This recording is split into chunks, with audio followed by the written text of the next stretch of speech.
very important sector for our national development. I mean, no country really survives without an Agric Mechanization department, a department which really helps us to attain food security, to be able to feed ourselves. This became the latest state capture victim, where the erstwhile government descended upon this place, removed the roofs, evicted those who were here, and a number of people are affected, not only the Agric Mechanization staff. You have been talking to the leaders of the Vegetable Producers Association. You've seen that the local government ministry also has some departments here. They are also affected. Then NVTI, you saw that NVTI has also been asked to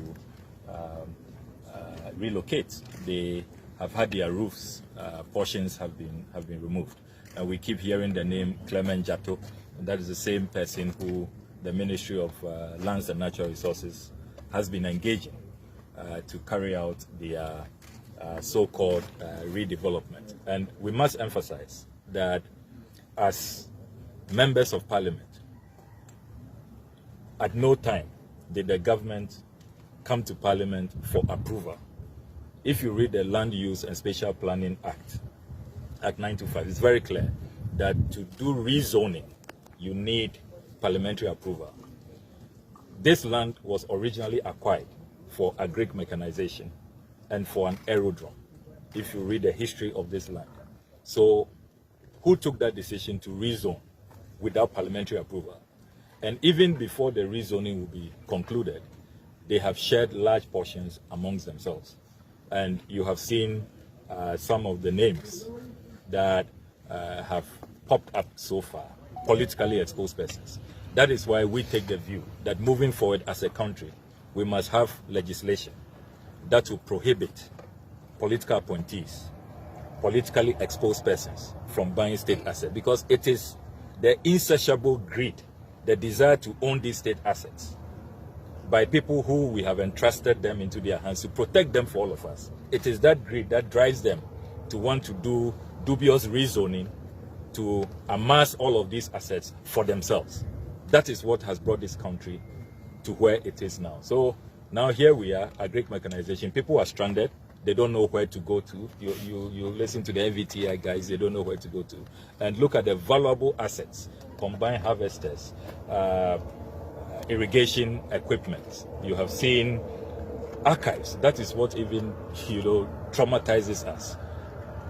Documents, contracts, agreements, some of them with international partners on funding, on loans that have been, approved by Parliament and all of that, all left at the mercy of the vagaries of the weather.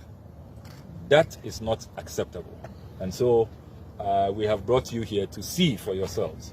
Ghanaians must know what has gone on. The state capture we have been talking about, it is not propaganda.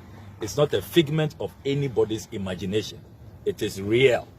And you have seen how heartbreaking, how traumatizing it is. And so what is this, going to be this, the way forward? this cannot be allowed to continue.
Budget was site for an NVTI project, an NVTI school.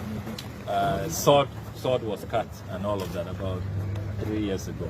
The Guard chiefs were here, so it's not clear what happened, and we now have private properties here. So we'll be conducting further investigations on this. All right, thank you.